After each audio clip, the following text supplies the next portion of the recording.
Com a digitalização, a gente expande a área de atuação do produto e a interação com as pessoas através do mundo informacional, que é o mundo digitalizado, né. Uhum. Olá, sejam bem-vindos e bem-vindas ao Bis Hackcast, videocast da UIMI, onde a gente conhece as trajetórias de lideranças que são inspiradoras para a gente. No setor de bens de consumo, as expectativas dos clientes evoluem muito rapidamente. Então, o design e a inovação são essenciais para criar experiências intuitivas e personalizadas. As empresas que conseguem adotar essa abordagem centrada no usuário não só se diferenciam, mas também fortalecem o relacionamento com esses consumidores. E aí, com o avanço das tecnologias emergentes, inteligência artificial, IoT, o design vai muito além da estética, impactando toda a jornada do cliente e a cadeia de valor. E hoje a gente explora como os insights do consumidor estão moldando o futuro dos eletrodomésticos e o setor de bens de consumo, criando soluções mais conectadas e eficientes. Eu sou a Carolina Kia, sou uma das fundadoras da UIMI, hoje atuo como CRO aqui. E eu tenho a honra de receber a Clarissa Biolchini, que é Head de Design e Customer Insights Latam, na Electrolux. Eu acompanho a Clarissa há muitos anos, gente, então tô até nervosa aqui, admiro muito o trabalho dela e a trajetória. Então, bem-vinda, Clarissa, que bom ter você aqui com a gente. Obrigada aqui, o prazer é todo meu. Estou muito feliz de estar aqui com você também. Gente, a Clarissa é especialista em design, inovação, experiência do consumidor, tem uma trajetória incrível. Ela lidera hoje uma equipe super multidisciplinar na criação de produtos e serviços centrados no usuário e possui uma trajetória de mais de 30 anos no mercado. Além da sua atuação executiva, a Clarice é TEDx Speaker, professora, autora, coautora do best-seller This is Service Design Doing, que foi um livro muito importante, coordenadora de programas de pós-graduação em Service Design, e a experiência dela abrange desde consultoria estratégica para grandes empresas, né, até a formação de novas gerações de líderes em design e inovação. E aí, Clarissa, para a gente começar, eu queria que você se apresentasse. A gente já teve um bate-papo aqui, gente, que vocês, né, não estavam, infelizmente, mas vou pedir para ela repetir um pouquinho da trajetória para você chegar até aqui, até onde você está hoje. Então, Kia, tentando contar a história in a nutshell, eu sou designer de formação, então, a minha história, assim, eu comecei meus primeiros anos como designer foram fora do Brasil, trabalhei na França, depois na Holanda, depois fui para Malásia, trabalhei num escritório de design chinês, foi muito legal, aprendi muito, foram 4 anos ali. E aí, no total, 10 anos, né, nessa experiência internacional que me formou, assim, como designer, né, além da formação que eu já tinha tido na PUC-Rio, que é uma formação muito humanística, né. E aí depois eu tive uma carreira, assim, de empreendedora mesmo, né, trabalhei em muitos projetos, me envolvi com muitas iniciativas durante muitos anos, trabalhei no escritório Índio da Costa, com o Guto me fez um convite, né, que é um escritório de design e urbanismo e arquitetura no Brasil, bastante premiado, foram muitos anos lá. E depois, voltei para uma carreira solo, né, comecei a me envolver com a economia colaborativa, fui sócia da Ana Couto na criação da Laje, que é uma escola de inovação da Ana Couto. Virei professora de universidade, fiz 10 anos de aula de graduação em design na PUC-Rio, depois comecei a dar aula em outros MBAs também, Fundação Dom Cabral e várias outras instituições, né, de ensino no Brasil. Depois montei minha própria consultoria, Arquipélago, né, onde fiquei ali alguns anos, até que eu recebi um convite de vir para a Electrolux. Né? E todo esse arcabouço de conhecimento, juntando hoje, né, é o que me faz assim talvez um perfil multidisciplinar, né? O design ele evolui com o mundo, né, e a gente vai evoluindo junto. Né, desde o design gráfico, história da arte, liderança criativa, que é o mestrado que eu fiz em Berlim, um MBA que eu fiz lá em Copiade, enfim, aí juntando tudo, né, dá essa mistura que eu acho que a gente vai acumulando saberes, né, e hoje eu estou super feliz com um time incrível de design consumer insights na Electrolux, com mais ou menos 70 pessoas, e a gente está multidisciplinarmente desenvolvendo projetos com outras áreas para contribuir para o mundo, né, então... Demais. Nossa, sua trajetória é o que você falou, né? O design vai evoluindo com o mundo, você foi evoluindo e aprendendo junto com o design. A WIMI nasceu ali em 2017, a gente falou um pouco disso, né? E a WIMI, Sim. eu falo muito que o coração da WIMI é o design, por mais que hoje a gente se posicione muito como estúdio de produtos digitais, A Wimi nasce do design, então por isso para mim você sempre foi uma referência no Brasil desse tema, que não é uma disciplina, né, uma forma de pensar. Eu acho que uma vez que você entende essa forma de pensar do design, fica muito lindo de ver a vida, assim. Então, Uhum. pra gente também, assim, o design é o coração do que a gente faz. Se não fizer sentido para as pessoas e de uma perspectiva do negócio, não faz sentido usar nenhuma tecnologia no fim do dia, né. Então, Sim, exatamente. é muito legal. E aí, já entrando nas perguntas, então, acho que com a crescente digitalização, Uhum. os produtos físicos estão muito mais conectados, cada vez mais conectados, né. Então, eu queria a sua visão até dessa evolução e como que essa transformação toda impacta o design, impacta a experiência do usuário, e aí o recorte ali na Electrolux, quando a gente pensa em bens de consumo, Uhum. eletrodomésticos. É muito pergunta muito legal, assim, porque abre a nossa mente, né. Na verdade, assim, começando pelo design, né, que é a paixão, né, é central, assim, do meu trabalho, o design evolui junto com a indústria, junto com a tecnologia, né. Então, desde que o design existe, ele existe, em parceria com a indústria e a tecnologia. Ele é um campo entre a engenharia e a arte, né, o design está ali no meio. Então, todas as tecnologias contribuem para a evolução do design, né.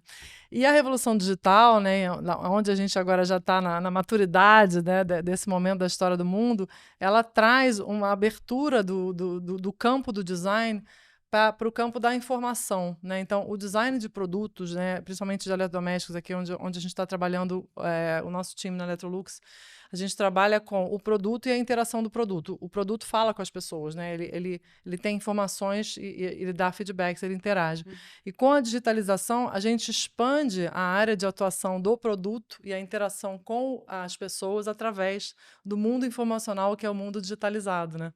uhum, Então, a digitalização, ela abre um campo novo, né, para você interagir com os produtos e serviços, né, uhum, principalmente os serviços, porque eles são mais intangíveis, mas também muda o mundo dos produtos, porque através do mundo digital, que é também intangível, você consegue estabelecer novas formas de se relacionar com os objetos, né, digamos assim.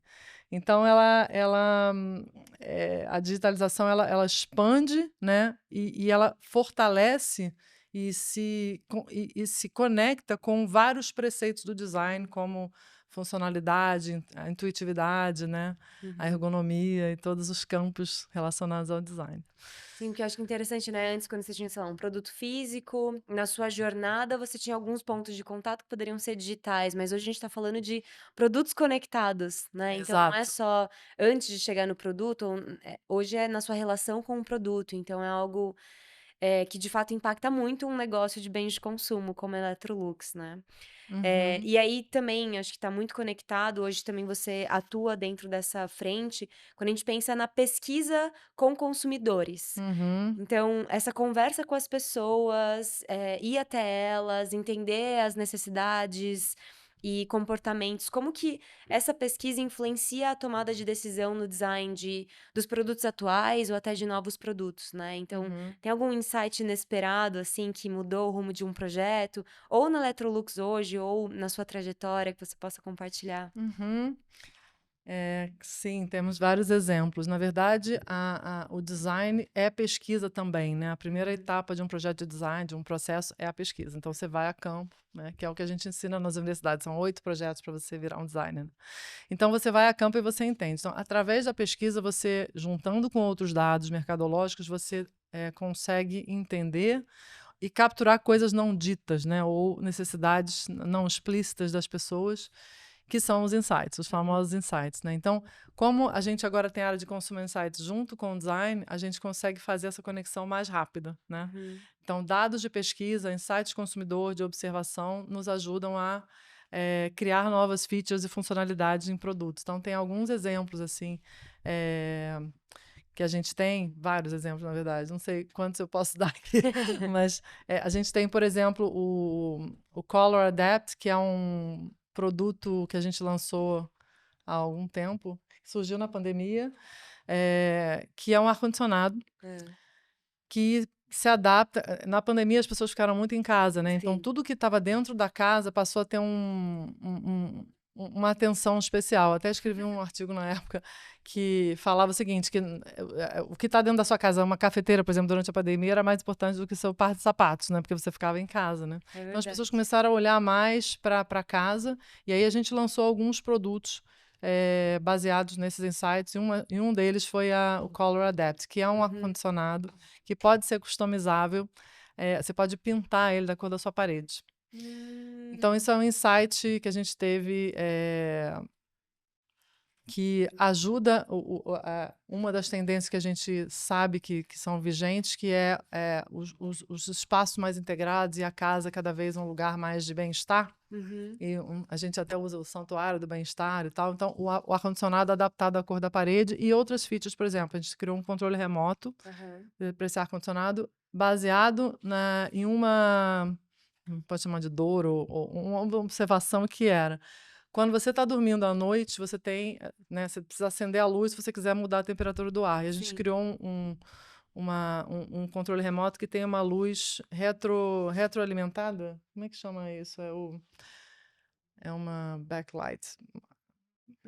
É uma luz no controle remoto, suave, que acende suavemente para você ver a temperatura.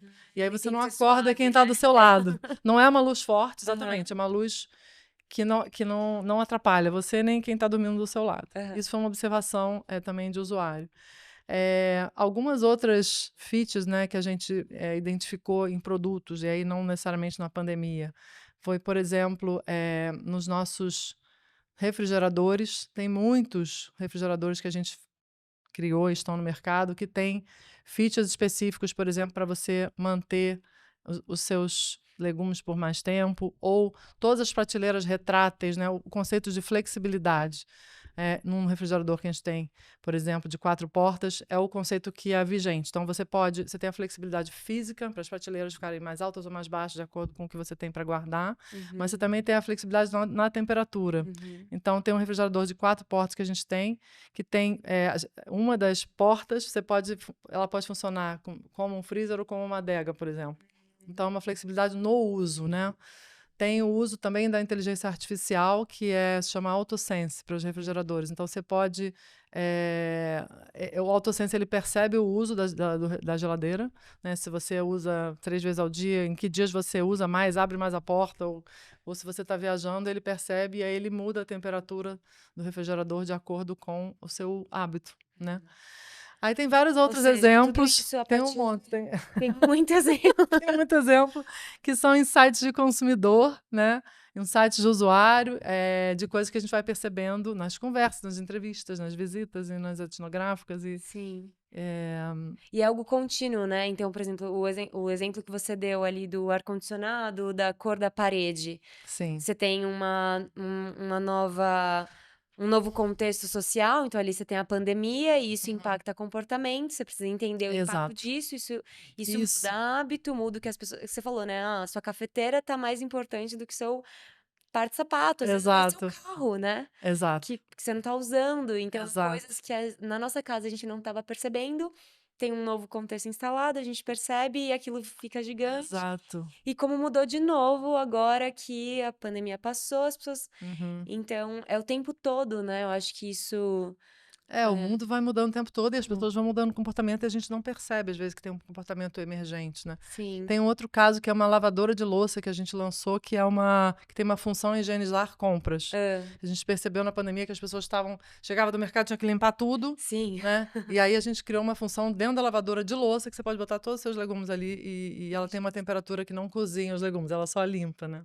Só lava os legumes. Então, são pequenos insights, às vezes, né, de uso que... nos ajudam a pensar novas formas de você se conectar com os produtos, né? Tem um aspirador, por exemplo, também que é o Ergo Rápido, que ele fica a 180 graus, assim. Ganhou até prêmio agora. E aí, isso a gente percebeu porque as pessoas queriam passar o aspirador embaixo do sofá e aí ele tinha aquele ângulo, né? Então, ele deita em 180 graus. Você pode colocar ele até o canto da parede que ele vai porque ele deita. Então, são vários insights. A gente já ganhou vários prêmios de design por causa de todas essas features, né? Teve 3 prêmios esse ano do IF. Não só de design, mas prêmio de usabilidade também. Também. E a usabilidade é prêmio de interaction design, ou usabilidade pelo uso, né, e pelos insights, pelas sacadas de design que a gente tem com as pesquisas. Muito legal. E aí vocês, né, você e seu time que está sempre muito em contato com esses consumidores, acho que ficou bem claro nos exemplos, assim, né, de sempre observando o comportamento, entendendo o que que mudou. O que que você acha que os consumidores hoje mais valorizam na experiência com as marcas de bens de consumo, assim, né? Uhum. E que mudanças de comportamento mais impactam o design desses produtos? Eu acho que hoje, no mundo das marcas, né, milhões de marcas e milhões de produtos, uma das Sim. coisas que a marca tem um papel muito importante, muito central, né? Então, a confiança na marca, né? Então, quando você está falando de um eletrodoméstico, você está falando de algo que você quer que dure, né? Uhum. Porque é um produto, né, que de alta utilização e de alta durabilidade. Então, a duração do produto e o serviço que você precisa, caso ele precise de alguma manutenção, a confiança de que aquilo é um produto que vai durar, de que é uma marca, né, confiável. Eu acho que isso é um valor muito importante. É a simplificação na rotina também, né? Então, na hora que você vai escolher um produto, você entende para dentro da sua casa, é um produto que você vai conviver com aquele produto, né? Aonde que ele te ajuda a simplificar a sua rotina, né? Em tarefas que você pode fazer mais rápido ou pode fazer de forma remota, né? E a sustentabilidade como um valor importante, eu acho hoje, uma responsabilidade das marcas, né? Então, no mundo dos eletrodomésticos, a gente tem, são aparelhos que, né, usam água e eletricidade, então a gente tem Uhum. muito um foco, né, no gasto energético de água. Então, de novo, entra a digitalização como algo que pode nos ajudar a entender o quanto você está gastando, mas também no uso de materiais e tal. Então, sustentabilidade, acho que é um assunto que está em pauta há muitos anos, né, mas talvez se torne um dos pontos de escolha para uma marca. Uhum. E a funcionalidade e o design, né? Você olha para o produto e você, enfim, entende que aquele produto você quer ali dentro da sua casa, você vai conviver com ele. Então, o Sim. design como atrativo, né? Também em termos estéticos, né? Não só de funcionalidade. Sim, isso que você falou, né, que Materiais, é né? algo que a gente espera que dure, né? Eu, assim, raramente paro pra pensar sobre isso, mas é o que você falou, né? Você tá trazendo algo pra dentro da sua casa, você vai Isso, conviver com aquilo. exato. Então, você foi falando, eu fui pensando, né? A gente não, eu e meu noivo, a gente não tem pets, mas a gente tem um aspirador de pó. Sim. E ela chama Domi, de dominatrix, porque ela manda em tudo, tal. Ah. E ela é quase viva, assim, né? Então a gente Aham. fala com ela, a gente pede desculpa, pede licença, e aí brinca com Sim. ela. O meu micro-ondas também faz um barulhinho super diferente. A gente tem uma dança pra quando as comidas terminam, então a gente dança com ele. Olha, Então, assim, de que legal. fato é uma coisa Faz parte da de sua vida, né? muito Você usa convívio, todo dia, né? todo dia. É? E Ou então, toda semana, né? não é algo, é Que um bem legal isso. É durável, né? conexão emocional, né? Sim. E aí, por isso que a marca também se torna tão importante, porque você gosta daquela marca e confia. Então, esse é o lugar, né, que a gente busca estar, né? A gente tem um propósito na Electrolux que é Shape Living for the Better, Uhum. que é isso, né? Você trazer, fazer o melhor, né, dentro da vida das pessoas, dentro das casas das pessoas, que aqui no Brasil a gente usa a casa bem vivida, sua casa bem vivida. E é isso, é você se relacionar com seus eletrodomésticos de uma forma agradável, lúdica, né, para que eles estejam ali para te ajudar e não para te trazer problemas, né? Sim. Essa Adorei. conexão emocional é muito importante. A marca criando conexão emocional com os consumidores por meio do design, né. Isso, perfeito. É exatamente isso. Muito bem. Tem um tema que a gente em todos os eventos que a gente tem feito recentemente, a gente trabalha muito com o setor financeiro aqui na UIMI, a gente tem falado muito setor de saúde também, a gente tem falado muito sobre hiperpersonalização, e Uhum. acho que o digital, a inteligência Sim, artificial permite muito que a gente vá para esse caminho. sim. Mas como que a gente equilibra essa demanda dos consumidores de que Ah, tudo seja muito hiper personalizado, sim. mas com eficiência, escalabilidade? Então, como que você enxerga Ah, esse esse tema? é um tema também que eu gosto muito e que é uma tendência, né? Como você falou, Aham. cada vez mais está. Então, o desafio é como é que você desenha essa experiência com possibilidade de personalização, né? Uhum. Então, é para todo mundo, mas você quer customizar ou personalizar algumas features, né? Aham. Então, dentro do mundo, separar a resposta aqui em produto e serviço, né? Dentro do mundo dos produtos, a gente desenha as features de interação e a forma como você vai interagir, as funcionalidades do produto estão ali disponíveis para serem usadas, né? Você pode usar um vapor, você pode usar uma air fryer num forno embutido, mas como você usa isso é a interação, é o interaction design, que é né, inicialmente a gente chamava de UX, é o início do UX, né? Sim. Então, nesse aspecto, você tem, a gente olha para a personalização de acordo com o uso. Então, a gente permite com que hajam várias possibilidades de uso. Por exemplo, eu não como carne, mas na hora que você vai assar uma carne, você pode escolher, né, os tipos de temperatura ou vapor, né? E aí você já diz para o seu eletrodoméstico, para o seu forno, como você quer que aquela carne seja feita, por exemplo, né? Então, dentro do mundo do produto, e assim com lava-louças, lava-roupas, né? Você consegue customizar os seus programas, a gente chama de programa, né? Nos micro-ondas tem receitas também, então tem várias features, né? Você pode ligar remotamente alguns dos aparelhos, você pode conversar com eles à distância, né? Dependendo deles estar, do grau de conectividade. Aí, em relação aos serviços, eu diria que é mais granular, né? Porque você entra em serviços são intangíveis, né? E a gente está conectando o serviço aos produtos cada vez mais. Então, você pode customizar também. É o mesmo pensamento, né? Você desenha a jornada, você desenha a experiência e você entende onde você pode personalizar. É assim que eu enxergo. E aí, no serviço, você também tem pontos de personalização ou hiperpersonalização que podem estar conectados ao uso do produto, né? Então, eu acho que é uma tendência forte, né? Eu acho que a questão é a gente entender até que grau a gente vai personalizar, né? E aí a gente tem a tecnologia que nos limita e também nos oferece possibilidades. Então, é isso, a hiperpersonalização chegou para ficar, né? E aí acho que a própria sociedade vai entender onde está o equilíbrio, né? Sim. Até onde você personaliza para não perder a escalabilidade do produto ou do serviço e até onde você precisa oferecer uma customização ou uma personalização. E aí entra também o conceito de customização, né? De poder customizar pedaços dos produtos e tudo. Mas, né, isso que você falou, até onde a gente precisa ir, Isso. até onde as pessoas querem que a gente vá. Acho que as pessoas, talvez, elas querem muito mais do que até onde a gente precisa, né? Às vezes é assim. Exato. Principalmente quando você pensa em produto, que é o caso de vocês, físico, você tem ali um desafio muito maior de escala, então. E aí, legal que vocês já estão olhando para produto e serviço de forma integrada, aí tem dados, IA, tudo isso que potencializa muito. Hoje você está liderando um time grande, né, de designers, pesquisadores, estrategistas, pessoas, enfim, com diferentes backgrounds.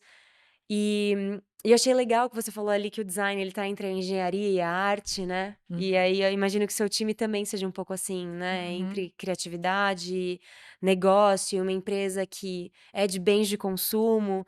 Como que você equilibra todos esses aspectos, incentivando a inovação e criatividade, mas sem perder esse olhar para o negócio? Eu acho que é o que você fazia muito na Arquipélago também. Então, como que você vê esse equilíbrio de competências? Essa pergunta é ótima também. Eu acho que esse é o desafio, né, de um time de design consumer insights, né, porque nós somos os criativos, né, e a gente diz assim que a gente trabalha no futuro, né. Então, tudo que está sendo feito dentro do estúdio e nas pesquisas, a gente está olhando para frente, né. Enquanto existem outros tempos dentro da organização trabalhando o presente, né. Como, por exemplo, né, as vendas, o marketing trabalhando no presente, né. E a gente está trabalhando pensando coisas que não existem ainda, né? Então elas estão na incubadora ali, né? No forno, né? Para usar a nossa terminologia.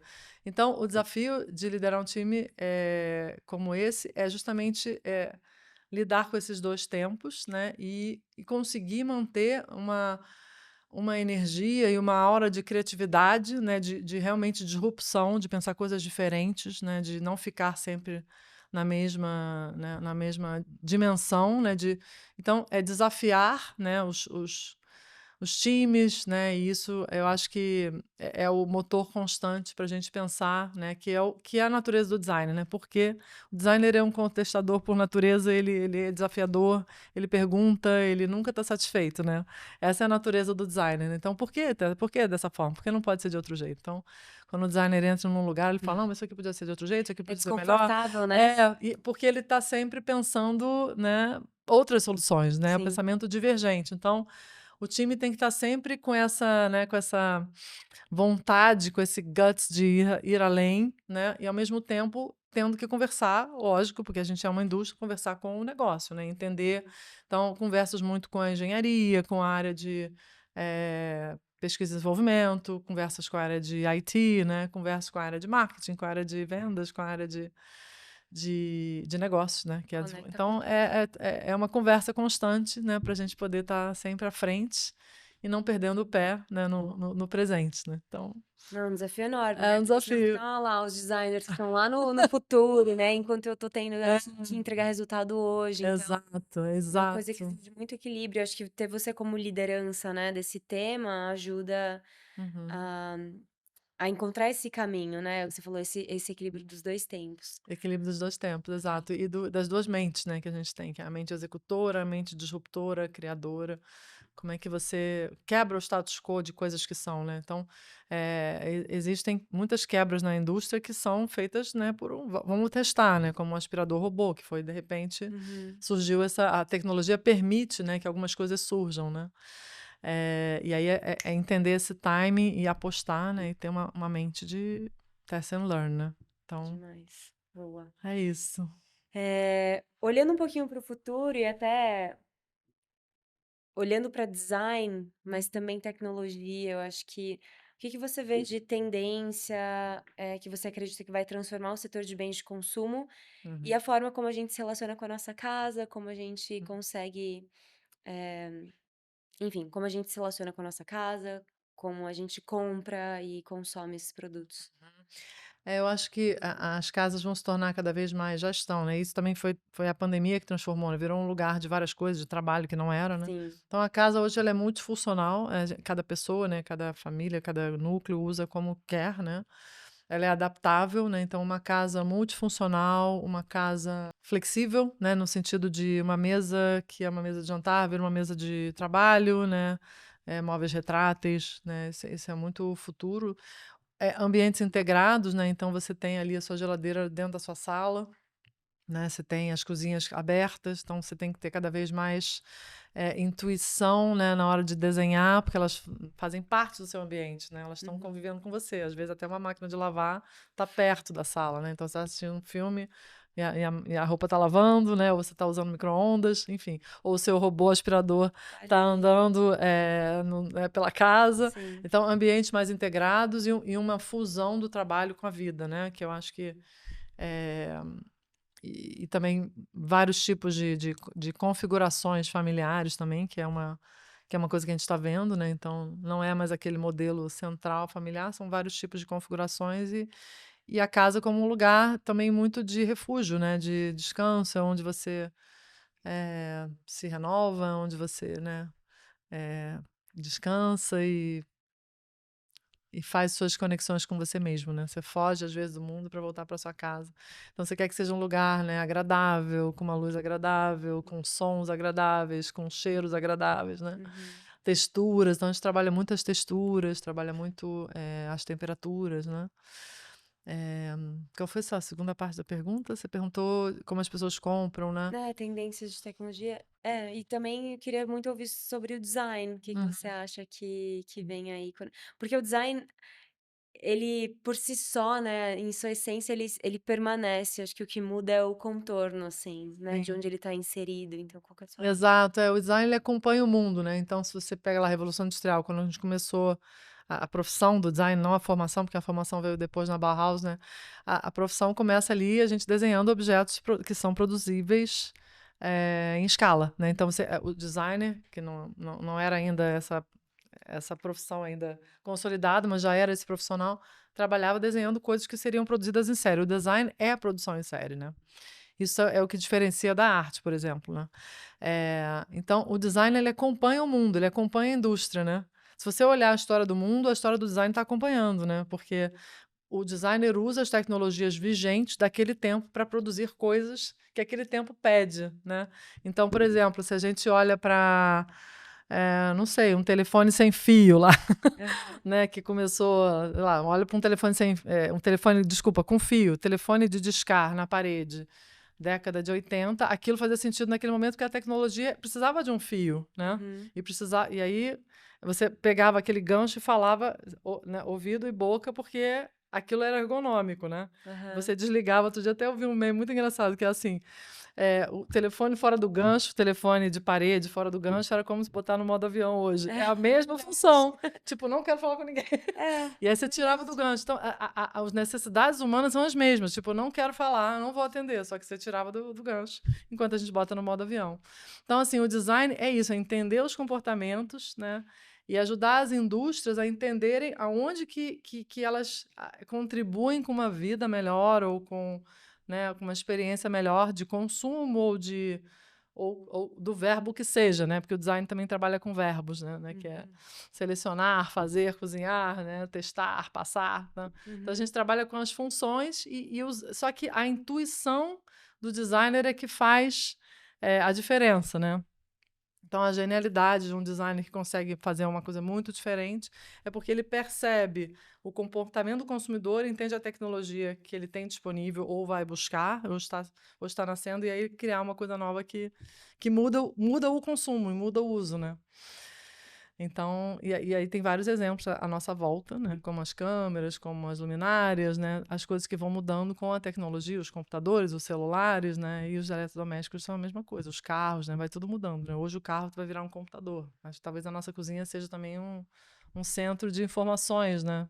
No futuro. Então, é entender o espírito do tempo e tangibilizar, porque o bacana do design é a tangibilização, né? É transformar aquilo em algo tangível, seja um serviço, seja um produto, né? E aí o X, né, que é uma das dimensões é a interface, né? Ela é a interface de qualquer dispositivo, seja ele digital ou não, ela é o resultado de um pensamento processual que tem por trás para você chegar naquela informação, né?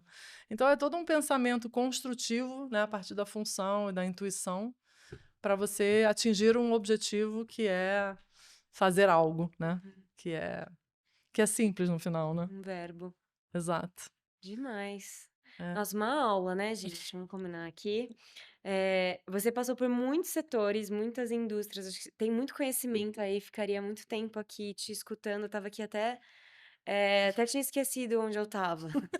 Isso É aí. bom que a gente viaja, assim que é bom, né? Nossa, entrei aqui num flow.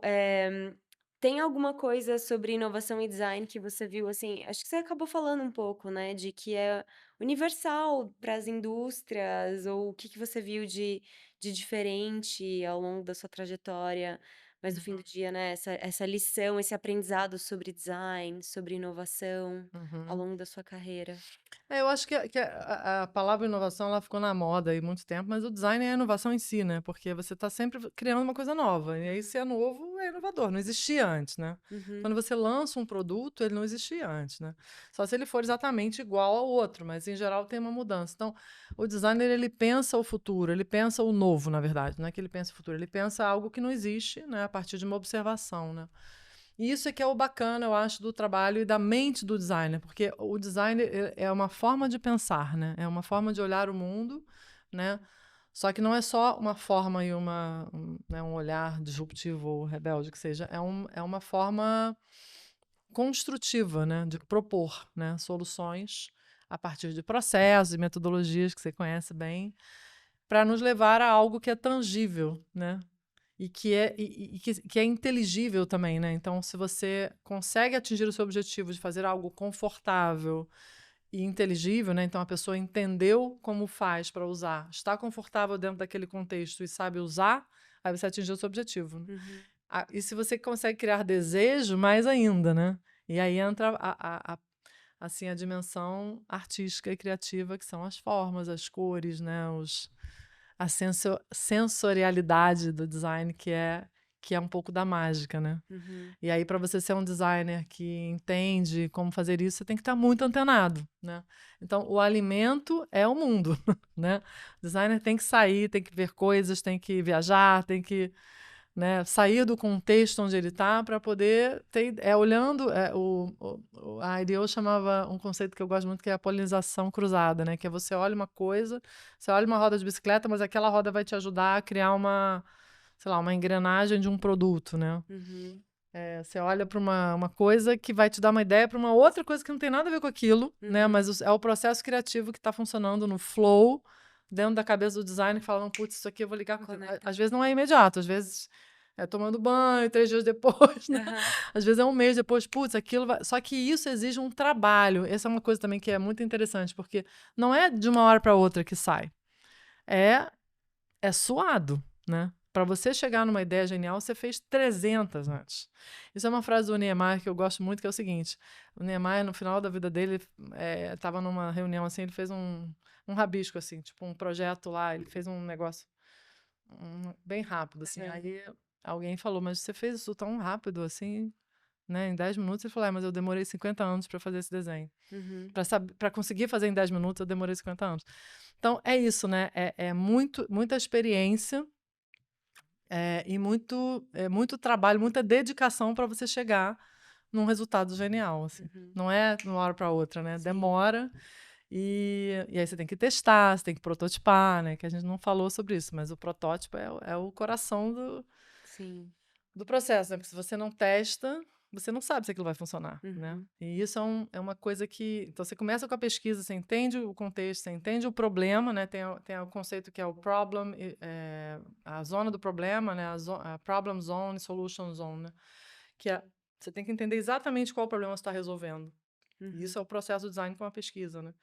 E aí depois você tem que entender como você vai resolver, né? Que é o segundo pedaço. Só que o primeiro é tão importante quanto o segundo. Porque se você não entende o problema, você não consegue criar uma solução ideal. E aí a gente vê um monte de coisas que são inúteis, né? Ideias geniais, mas que não resolvem a dor de ninguém. Ou ideias geniais ou coisas inúteis, que as pessoas lançam uma geringonça qualquer porque, tipo, fez ali, mas não observou, não passou por processo. Então, é isso, é profundo, né? Ele é complexo o processo. E você joga um monte de ideias fora no meio do caminho, né? Sim. Elas vão pro lixo e tudo bem, faz parte, né?